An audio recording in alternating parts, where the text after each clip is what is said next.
every National Hockey League's team's first draft pick and how did the selections perform. How this will be formatted is based on what year a team joined the league and also by what number they selected. Not only will this list include current teams, but also teams that no longer exist, totaling 44 different teams. As you may notice early on, a lot of these picks will not be quite as interesting because scouting in the early days was known to be not as strong as it is today. I want to put an asterisk with the early drafts. Back then, players were drafted at 16 years old, but weren't able to play until their 18th birthday. Nowadays, drafting is far more prominent than ever. You need a reliable scouting team in order to organize and create a team that can help you compete for the Stanley Cup. So how well did every team's first pick turn out? Let's find out, shall we? The first NHL draft will occur in 1963, with the draft list as follows. With the first player drafted in NHL history, the Montreal Canadiens select Gary Monahan. His NHL debut didn't come until 5 years later during the 1967-68 season, playing most of his time in the minor leagues. He would get caught up a few times, but he really struggled getting points. He was traded to 2 different teams until he would finally score his first NHL goal and racked up 10 points in 72 games, splitting time between the Red Wings and the LA Kings. It wouldn't be until he would play for the Vancouver Canucks where he arguably had his best seasons, scoring an all-time high 18 goals and 44 points. It honestly is a miracle that he lasted that long in the league and not given the label as a bust for being the first pick in NHL history. With the second pick, the Detroit Red Wings would draft Pete Mahavlich, our first big name and is still an active person in the NHL world. Pete made his debut 2 years after his draft and would spend parts of 4 seasons in the Detroit Red Wings lineup until he was traded to the Montreal Canadiens. In his time in Detroit, he would play in 82 games, scoring 19 points. Being traded to Montreal was the best thing to ever happen to Pete. He would have an amazing stretch in Montreal where he would win 4 Stanley Cups, even having 2 100-point seasons. His career would have him winding up back in Detroit where he would play for 16 years in the NHL. With the 3rd overall pick, the Boston Bruins decide to pick Orest Romashina. I wouldn't blame you if you didn't have any clue who this player was, because he never ended up playing for the Bruins, or even in the NHL. He would only play hockey up until college at the University of Waterloo. With the 4th overall pick, the New York Rangers are proud to select Al Osborne? Yeah, you're going to notice there's going to be a lot of early picks who never made it. Osborne actually carved himself a little pro career in even playing 3 games for the New York Rangers minor league team. With the 5th overall pick, the Chicago Blackhawks are proud to select Art Hampson. Yeah, I never heard of him either. There's not a lot of information I can gather on him besides being a defenseman. Looking at his stats, it's not that impressive. I'm sure there was more than what was gathered, but unfortunately, without proper data, it's hard to grasp on any info on this player. There's one more pick from this era who could do some redeeming. Let's see how well the Toronto Maple Leafs do with their pick. With the 6th overall selection, they decided to choose Walt McKechnie, the final player to have played and had the longest career of anyone in this draft, playing from 1967 to 1983, 16 years in the league. But did he have any success?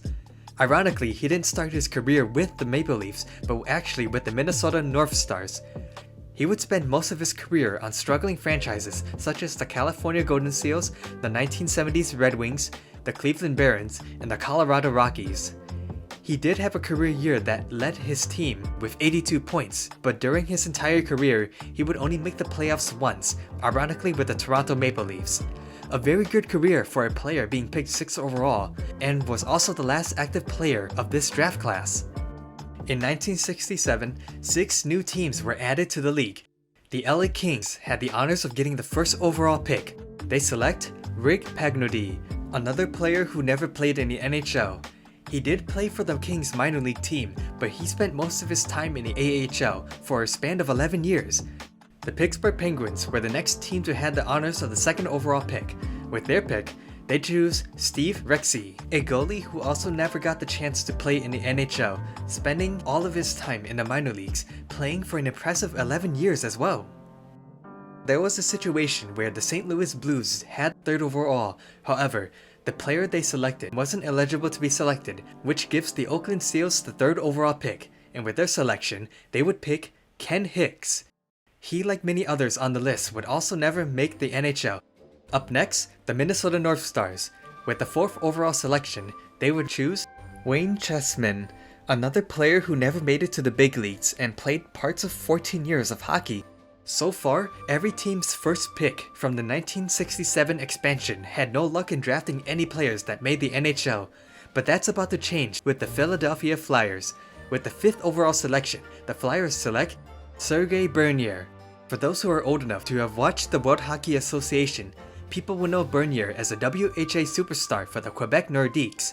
In the WHA, he would win 1 championship in 1977 and was crowned the playoff MVP. He spent parts of 4 years with the Flyers and the Kings organizations before going to play for the WHA. His career would span from 1968 to 1981 in both leagues. A pretty long career, but his NHL totals aren't impressive due to the fact he spent his early and later years in the NHL. If we were to combine both his NHL and WHA totals, he would have scored 763 points in 719 games. With the St. Louis Blues having ineligible picks in the 1967 draft, they wouldn't draft a player until 1968.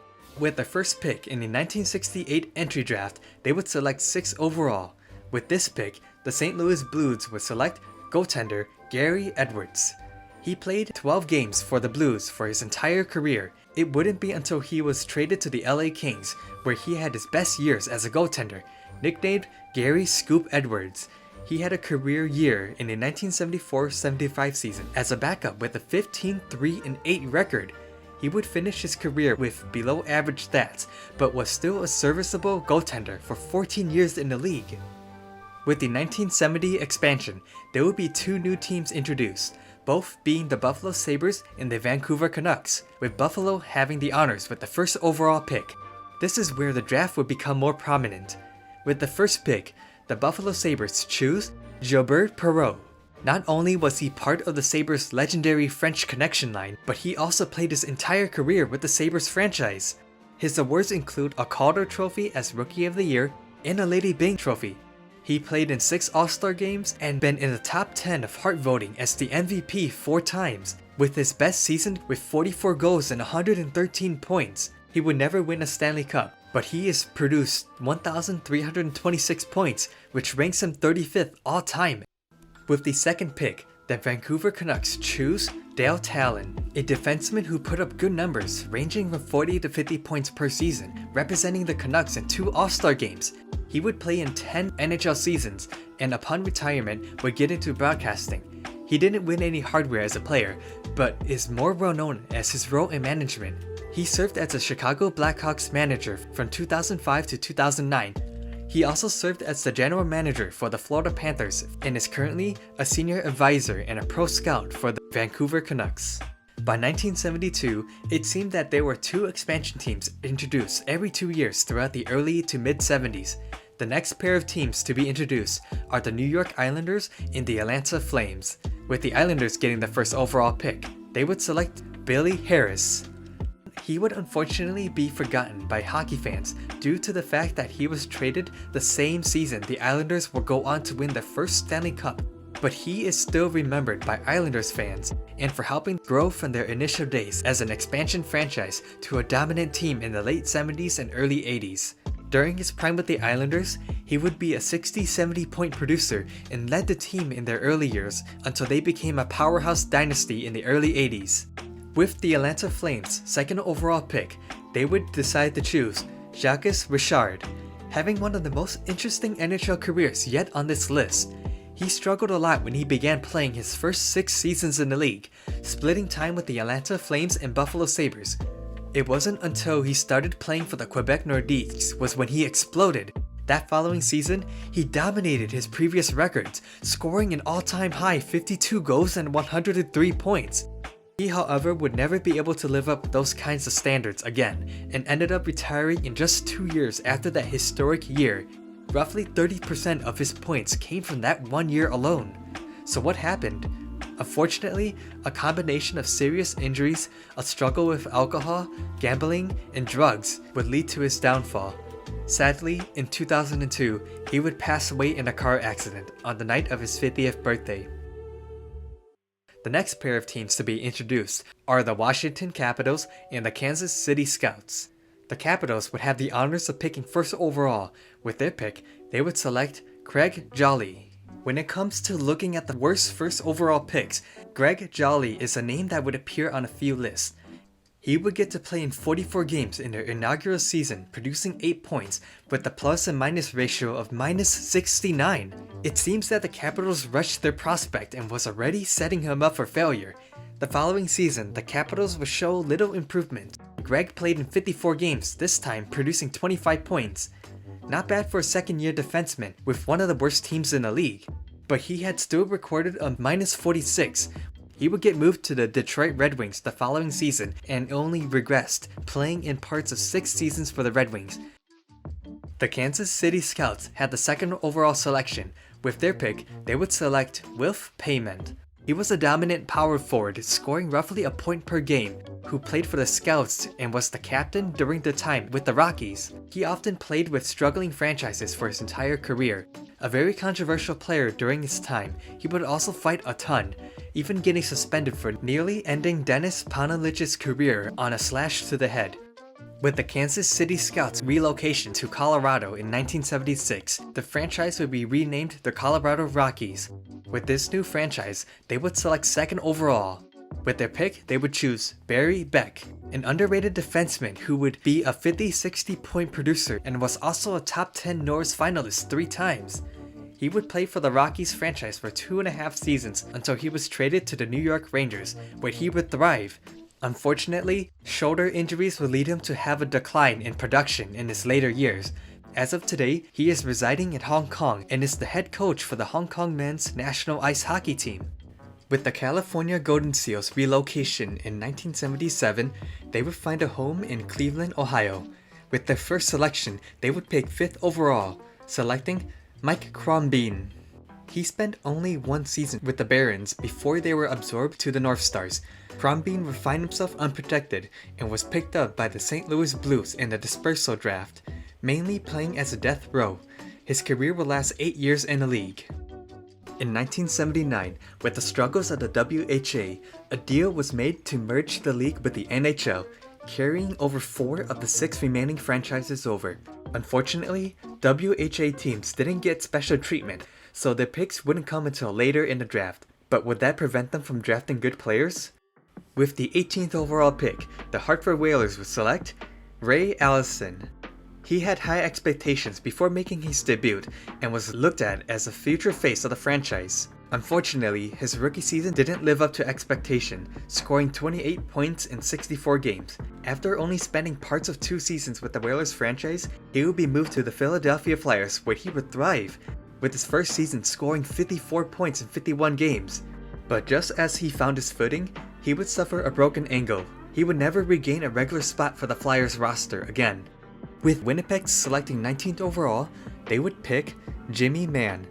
He had a reputation of being an enforcer in the league, getting a whopping 287 penalty minutes in just his rookie year. He also had a reputation of getting into trouble on the ice, getting fines when he received a 10-game suspension and a criminal record of a $500 fine for attacking an opposing player and breaking his jaw. After spending 5 years with the Jets, he played for the Nordiques and the Penguins. In his 8-year career, he never had more than 8 points in a season, often struggling to have a spot in the NHL. So far as you can see, both teams didn't hit with their picks, which is understandable because they are late first rounders.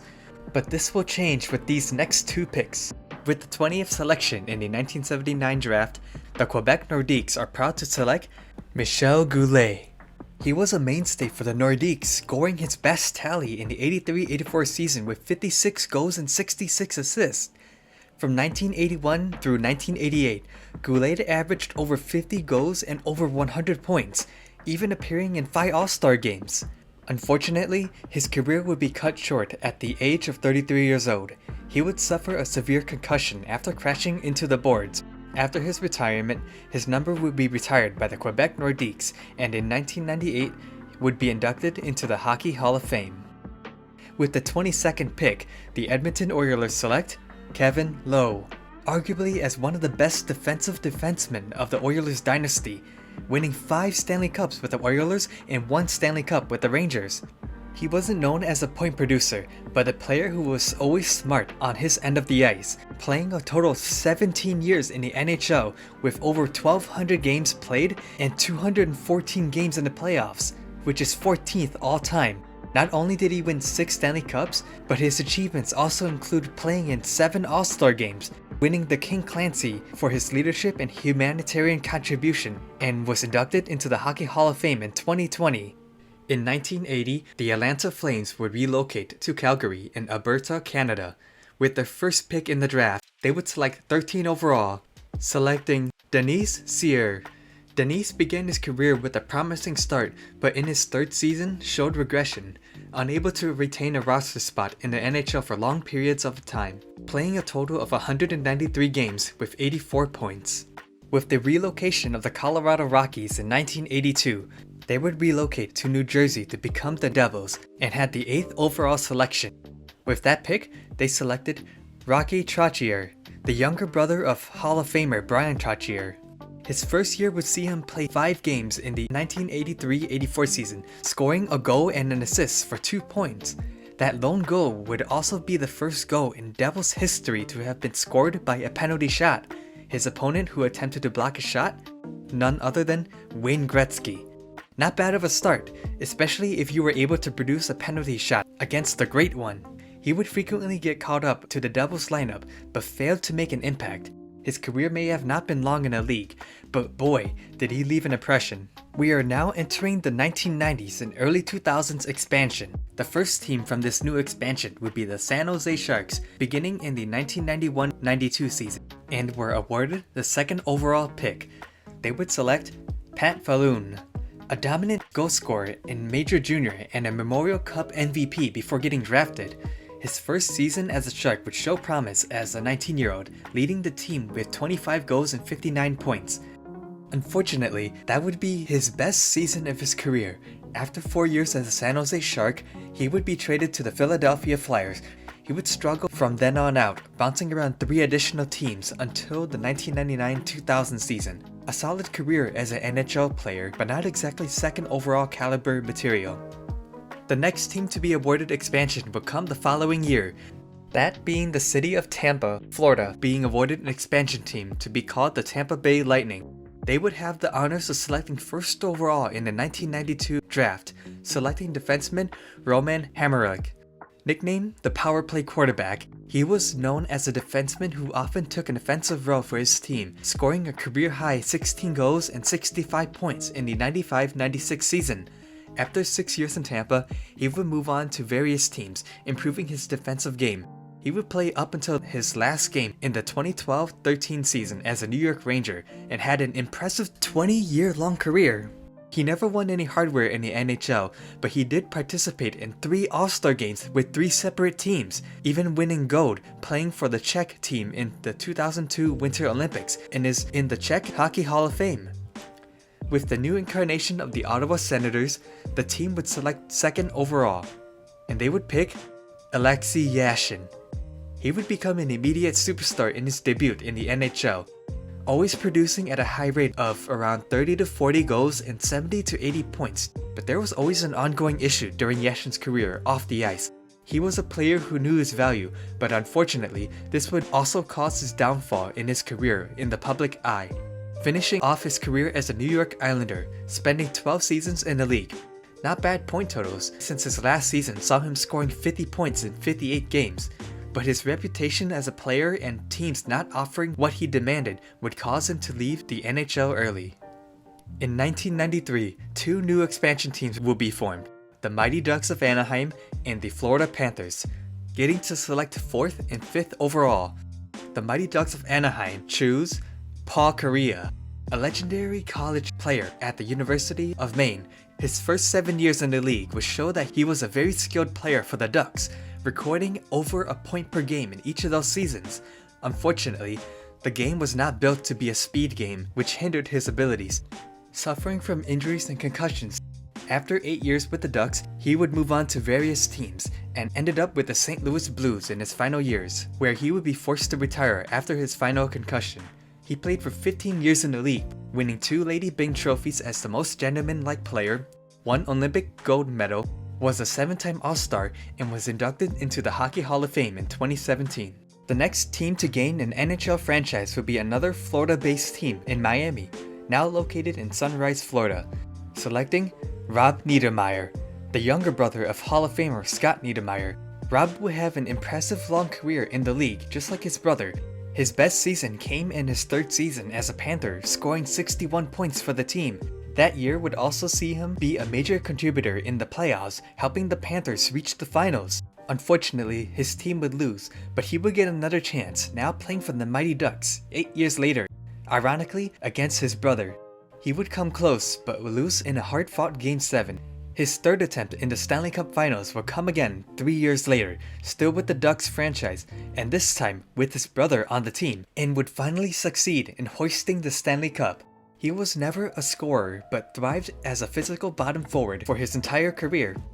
1993 also saw a relocation when the Minnesota North Stars moved to Dallas, Texas to become the Dallas Stars. They would select 9th overall, and they would select Todd Harvey, a physical power forward who seemed to be a good pick at the time, but unfortunately never lived up to his draft pick, producing at around 20 to 30 points in his first 3 years as a Star until he was traded to the New York Rangers. Due to his style of play, he was an injury-prone player. His career would end after a 10-year run. In 1995, the Quebec Nordiques would be relocated to Colorado to become the Avalanche. With Colorado's first pick, they would select 25th overall, a goaltender, Marc Denis. Unfortunately, he was limited to 28 games for the Avalanche in a span of 3 years. After being traded to the Columbus Blue Jackets was when he became a full-time starter in the league, even setting a new record for total minutes played by an NHL goaltender in the 02-03 season until it was surpassed a year later. He never had a winning season, however, due to a combination of playing behind bad teams and having subpar numbers, ending his career after 11 seasons in the league. With the relocation of the Winnipeg Jets after the conclusion of the 96 season, they would move to Arizona to become the Phoenix Coyotes. The Coyotes would get the 11th overall pick. With the first selection, they would select defenseman Dan Vogt. It took him 5 years until he finally made the Coyotes lineup. He played in 18 games for the Coyotes, recording no points in a span of 2 years. He would be traded to the Penguins the following season, where he would play for 2 more years. Upon his retirement, he tallied a total of 82 games with 8 points, all scored with the Penguins. 1997, the Hartford Whalers would officially move to North Carolina to become the Carolina Hurricanes, selecting 22nd overall, Mikos Chelios. Yeah, unfortunately, he too would be a player who made little impact in the NHL, making the NHL 4 years after his draft, playing in only 2 games. The Nashville Predators prior to the 1998 draft had the 3rd overall selection, but wanting to move up, they were able to select 2nd overall instead, and with their selection, they would pick a now beloved and fan favorite, David Legwand. During his time with the Predators, he wasn't exactly a top point producer, but he was definitely a serviceable and consistent player, with his best tally coming in the 06-07 season when he scored 63 points in 78 games. He would remain with the organization for his first 15 years in the NHL, setting franchise records in all offensive categories and games played. With the return of hockey in Atlanta since 1980, the Atlanta Thrashers were deemed the 2nd overall pick in the 1999 draft, but after some moves made by the Vancouver Canucks, they had a chance to draft 1st overall. The Atlanta Thrashers are proud to select Patrick Stefan. Unfortunately, his legacy will always be tied to 2 things. One was that he was arguably the worst 1st overall pick, and this mishandled goal. Bergeron, Patrick Stefan, you should be embarrassed for what you just did. That does not belong in the National Hockey League. There's not too much to say that hasn't been said about Stefan's playing career. Due to a combination of many injuries and concussions, bad luck, and having been picked 1st overall, the expectations were too much and he never lived up as a number 1 pick. After 6 seasons with Atlanta, he would play for the Dallas Stars for 1 season, then left the NHL and retired a year later. The year 2000 would mark the final expansion teams from the early 90s era of rapid expansion. introducing 2 new franchises. This will be the birth of the Minnesota Wild and the Columbus Blue Jackets. With the 3rd overall selection in the 2000 NHL Entry Draft, the Minnesota Wild were proud to select Marian Gaborik, arguably the 2nd best player of his draft class and the 2nd best player in Wild franchise history. During his time with the Wild, he would often be, if not the leading goal scorer, leading the team in points and goals. Being one of 41 players in NHL history to score 5 goals in a game, he would lead the Wild in goals and assists until he would leave the organization after spending 8 years with the team. Now joining the New York Rangers, he would record his best tally of 42 goals and 86 points. After a stop in Columbus, he would join the LA Kings and was instrumental in winning the 2014 Stanley Cup, leading the team in playoff goals. With the 4th selection, the Columbus Blue Jackets would select Rostislav Klesla. He wasn't expected to be a defenseman who would put up points, but was a top-notch physical defenseman who had a good hockey sense and positional skills. He was very prone to injuries throughout his entire career, but did manage to play for a long time. A serviceable defenseman for 9.5 years with the Blue Jackets organization, we are now entering an era where players drafted after the 2000 draft are still active players in the league, or at least should be if teams moving forward are selecting well. The Atlanta Thrashers were moved to Winnipeg in 2011. They would be renamed the Winnipeg Jets. This new incarnation of the Jets franchise would go on to select their first player 7th overall.